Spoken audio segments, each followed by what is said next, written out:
Bismillahirrahmanirrahim. Assalamualaikum warahmatullahi wabarakatuh. Alhamdulillah wassalatu wassalamu ala Rasulillah wa ala alihi wa sahbihi wa man wala wa ba'du. Saudara-saudariku, di sesi ini kita akan mencoba berdiskusi, sharing pengetahuan, mengacu kepada ragam pertanyaan yang teman-teman tampilkan dari akun media sosial kami.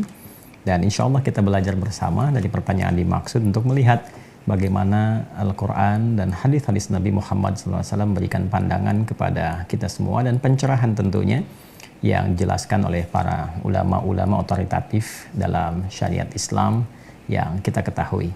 Baik, kita langsung bacakan pertanyaan yang pertama.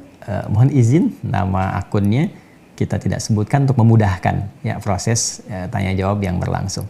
Bismillahirrahmanirrahim. Assalamualaikum warahmatullahi wabarakatuh. Waalaikumsalam warahmatullahi wabarakatuh. Ustadz, saya mau tanya apa hukumnya atau bagaimana pandangan Islam mengenai adopsi anak atau merawat anak dari orang yang kurang mampu? Sangat dibolehkan.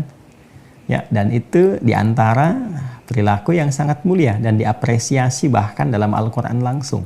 Karena diantara praktek adopsi anak pernah dipraktekkan, dilakukan oleh Nabi Muhammad SAW saat beliau mengadopsi Zaid bin Harithah. Diadopsi oleh Rasulullah SAW, bahkan diapresiasi oleh Al-Quran. Dan yang menariknya, Al-Quran memberikan rambu-rambu adopsi itu dengan turunnya surah Al-Ahzab, itu surah yang ke-33, khususnya mengabadikan di ayat ke-37 dengan namanya Zaid. Ya, falamma qada Zaidun wa tara, ya kan? Nah, diabadikan namanya langsung dengan Zaid. Dan aturannya nanti di ayat yang kelimanya, ya, supaya anak adopsi itu tetap nisbat genealogisnya dinisbatkan kepada ayah kandungnya, ibu kandungnya.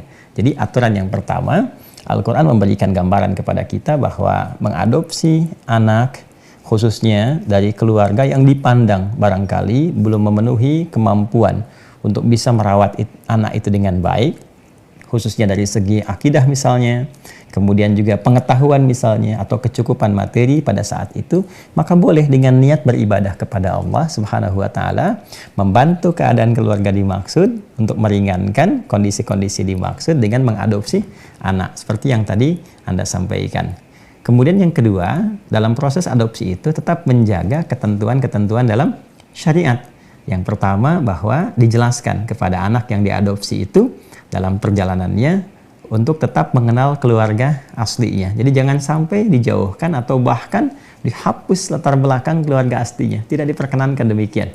Oke?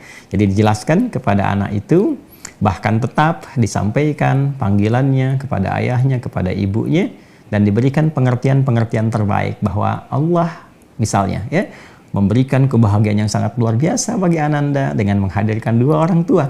Ya, orang tua yang mengandung, melahirkan dengan perhatian yang tulus, dan orang tua yang merawat. Maka puncakkan bakti kepada keduanya dengan bakti yang terbaik. Anda berperan merawatnya, ya, kemudian keluarga aslinya, yaitu yang melahirkan, kemudian dan seterusnya, tetap sebagai orang tua utama. Penjelasan ini dipandang penting nanti karena bertalian dengan aspek-aspek syariat yang lain. Satu, terkait dengan kondisi mahram misalnya. Ya. Kemudian yang kedua adalah terkait dengan harta waris, pembagian harta warisan. Jadi bagi orang tua angkat yang mengadopsi, tidak mewariskan kepada anak adopsinya, sekalipun boleh mendapatkan bagian wasiat. Ya, wasiat itu boleh 1/3 dari jumlah harta, tapi tidak langsung menjadi ahli waris di situ. Ahli warisnya tetap dari orang tua yang melahirkannya, keterkaitan biologisnya. Kemudian tadi aspek mahram itu sangat penting. Kalau tidak dijelaskan nanti bagaimana ya kondisi-kondisi yang terkait dengan hubungan mahram. Ya, nanti ketika dia dewasa itu kan ada batasan-batasan. Ada batasan-batasan tertentu yang boleh berlaku, yang tidak boleh berlaku. Dan itu ada detailnya nanti. Ada detailnya secara fikih, ya.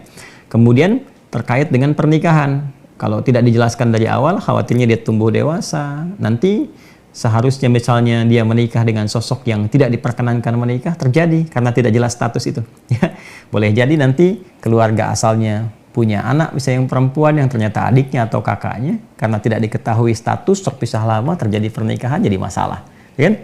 Atau sebaliknya, yang tadinya boleh terjadi pernikahan, si ibu yang mengadopsi punya anak perempuan misalnya, kan? Ini diadopsi dari keluarga jauh misalnya ini, ya, yang seharusnya boleh terjadi pernikahan, ternyata misalnya tidak terjadi karena tidak jelas status atau tidak diterangkan secara benar latar belakang yang dimaksudkan.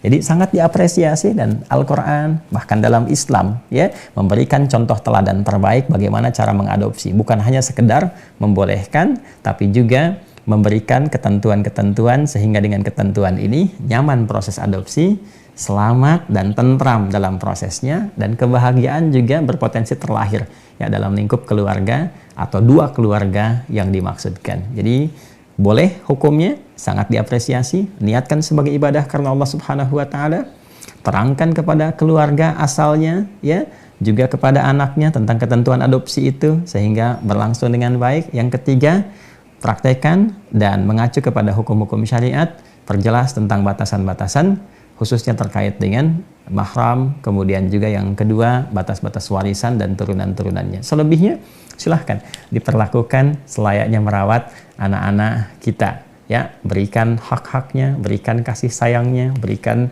pendidikan yang terbaik, jaga imannya. Mudah-mudahan dengan itu melahirkan pahala di sisi Allah Subhanahu wa taala seperti Nabi Muhammad SAW telah mencontohkan dengan merawat Zaid bin Harithah radhiyallahu taala anhu. Saya kira itu terkait dengan pertanyaan hukum mengadopsi anak. Wallahu taala alam bissawab.